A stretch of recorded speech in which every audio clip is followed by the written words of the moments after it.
Hi, this is Anthony. Welcome back to my show. In this episode, I'm going to talk about Nano Dimension, stock symbol NNDM. If you clicked on this video to watch it, you probably already own it and are aware that it's a high-tech company based in Israel, but whose stock trades on the NASDAQ stock exchange in the United States.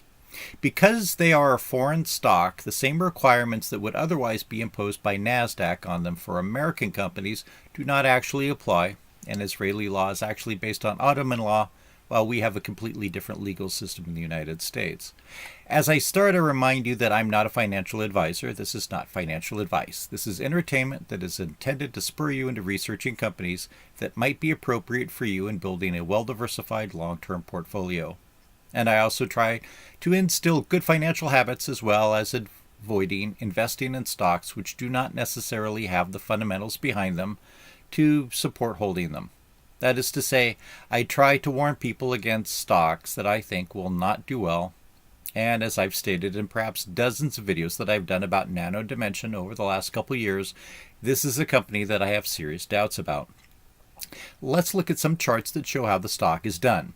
This chart goes back to 2015, and if you would have purchased back then, you would have lost over 96% of your money. The 5-year chart shows that you would have lost 85% of your money.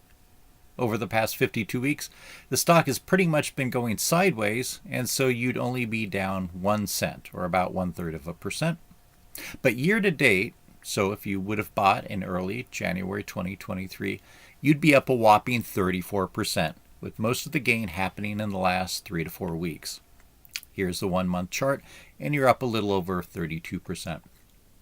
And by the way, just as a comparison, if you would have put money in at the beginning of January 2023 in the Invesco NASDAQ 100 ETF, stock symbol QQQM, you'd be up over 43%, which is more than Nano Dimension has gone up, and I would argue that you'd be exposed to far less risk.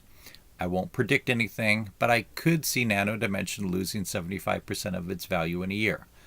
I'm not predicting that, I just wouldn't be surprised. However, would the NASDAQ 100 ETF be down 75% over the next 52 weeks? Again, I'm not predicting anything, but I doubt that that would happen. Again, let's go back to the good news as far as Nano Dimension stock. So what's happened? Have they finally turned the corner? That's certainly what some people believe. So let's look at their financials in the most recent quarter, which ended in March 2023. Looking at the numbers, their revenue was just under $15 million. Their net income, for the first time perhaps ever in their financials, shows positive at $22.22 million. Unfortunately, there's no diluted earnings per share that's shown, but if you go down a few more lines, you see that the operating income is still a loss of $31.2 million, and they had a net change in cash of over $273 million. Those are some big outflows. Now, let's look at the previous quarter, which ended December 2022.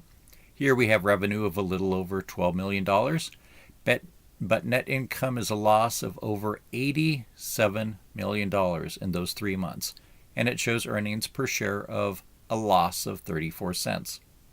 Going down a couple lines, the operating income is a loss of $32 million, but there's a net change in cash of over $315 million.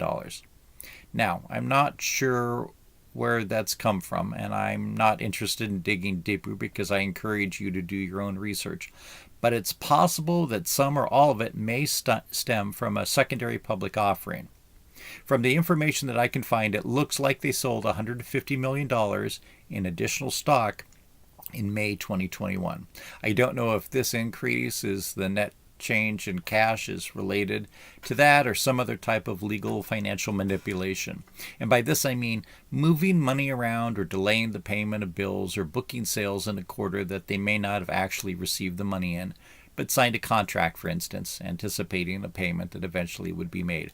Again, I want to be clear that I have no evidence that they've done this, and I'm not suggesting that they did. Just pointing out that this is a common thing that companies do that can distort the financials from quarter to quarter. I'm just saying that there's some big swings in cash and losses quarter to quarter here, so if you're interested in buying or holding the stock, do your own research to figure out why that's happening. So moving on to the previous quarter, which ended September 2022. Again, paltry revenues of $10 million. The net income is a loss of nearly $67 million. Operating income is a loss of almost $34 million. And here we have a net change in cash of just over $336 million. Again, an extremely large change downward when the next quarter it goes back up. Suspicious, but again, not an accusation of malfeasance. Okay, going back 1 year, the quarter ending in June of 2022, another paltry revenue of $11 million with a net income loss of nearly $40 million. The operating income is a loss of over $32 million, and the net change in cash is nearly a loss of $82 million. Now, at one time, the company had over $1 billion in cash. I don't know how much they have now. Many people got excited about that because the market cap of the company was under $1 billion, meaning that you could buy up the whole company for less than the cash in the bank. Of course, this isn't so easy to do for a number of reasons, but it has prompted management to have to battle outside institutional investors who own stakes in the company and who have tried to take over the company themselves. Even ignoring the poor sales record of the company, at least up until recently, having management that is both trying to take the company private, potentially, as well as battling outside investors for control of the company, diverts money and attention from efficiently running the company. Even if the company is bought out and taken private, either by management or from an outside investor, while this may cause the value of the stock to go up to some degree, you may be forced to sell at a price that is still lower than what you bought your shares for. So has the company turned a corner? I don't know, but I doubt it.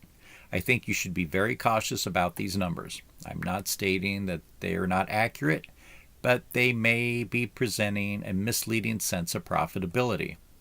Until the company can show a number of quarters sequentially of net profits, I think this is a company that one should be very cautious about going into. There's been very few times in its fairly short history where people have made money in the stock. More than likely, most people have lost most or nearly all of their money in the stock. When I talk about these speculative penny stocks that people get so excited about, I point out better options in the high-tech arena.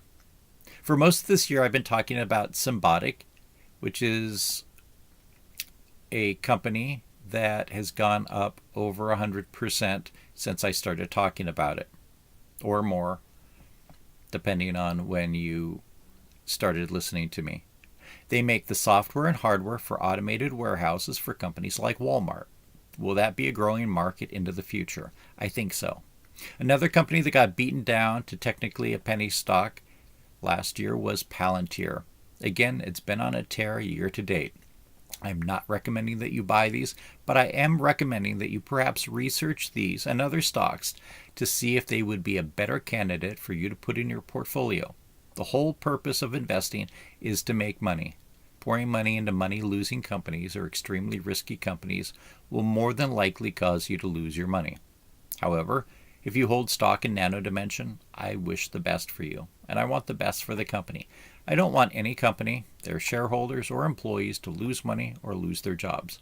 But hoping that a company will turn around, hoping that your investment will become profitable is not a strategy. Hope is not an investment strategy. Doing research on actual fundamentals based on the financials of the company and a sober look at their realistic prospects is a much better methodology in trying to pick stock winners. I'd love to hear from you about your thoughts on Nano Dimension. Do you own any shares? If you do, let me know. If you don't own any shares, but you've seen the increase in the price, are you thinking about buying some even after listening to my thoughts? Don't be shy and leave your comments in the comments section about your plans. And by the way, I don't own any shares of Nano Dimension anymore, and I'm not shorting the stock. So I'm not trying to talk it down, and with my 760 viewers, even if I was, I would not be able to move the market. Okay, I'm going to end here. I have over 300 videos on this channel so far. I'm not yet monetized. I need a couple hundred more viewers to subscribe until I get to that point. So if you haven't subscribed already, I would really appreciate it if you did. All that you have to do is hit the subscribe button. It doesn't cost you anything, and you don't have to fill out anything. I cover a wide range of topics from stock investing and personal finance to collecting things like old stock and bond certificates, coins, and paper money, and looking at unsolved mysteries like Jack the Ripper and the Zodiac Killer case. I think I'll have something of interest to just about everybody on my channel. Thanks for watching and hope to hear from you soon.